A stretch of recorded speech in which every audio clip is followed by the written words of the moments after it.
Good morning, children.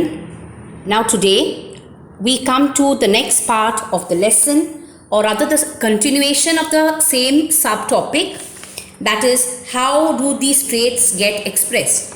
Now we know that during sexual reproduction we have two parents which are involved, the male parent or the father and the female parent, which is the mother.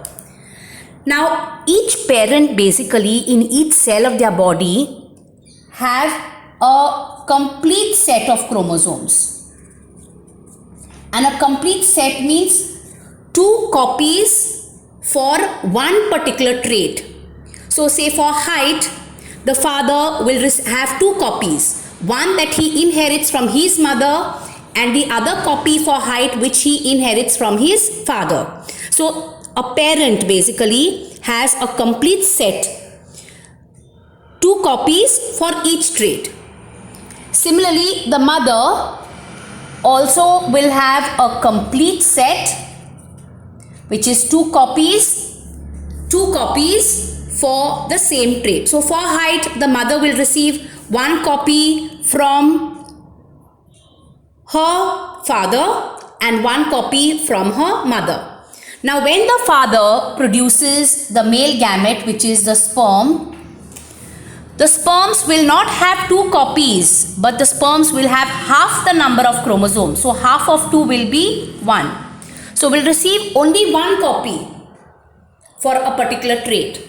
Same way, when the mother produces the egg cell, the egg cells will have half the number of chromosomes. So instead of two copies for a particular trait, two copies of the same trait, now this egg will have only one copy for that particular trait. Is that clear? Now, when this sperm and this egg fuse together during fertilization, a zygote is formed.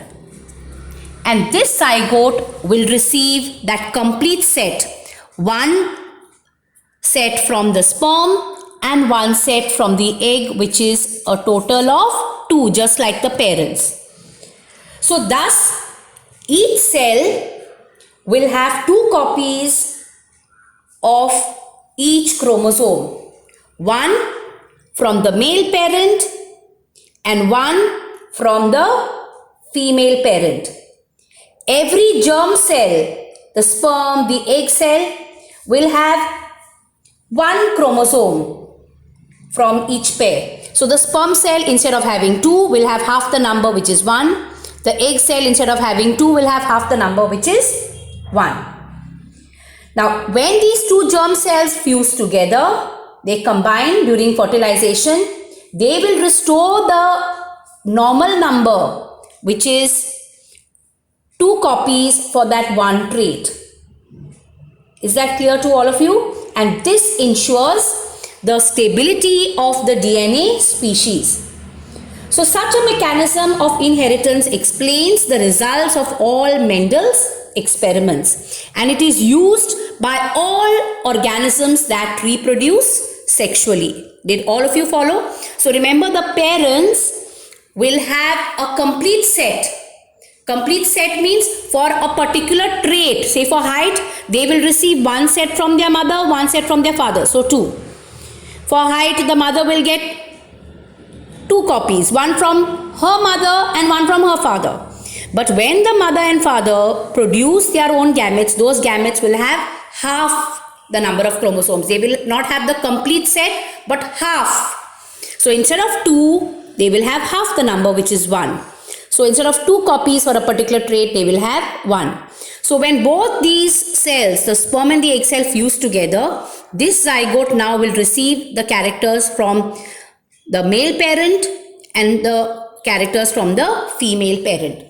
So for one trait, say for height, this zygote now will get one copy from the mother, one copy from the father. So like this, the complete number is restored. Is that clear?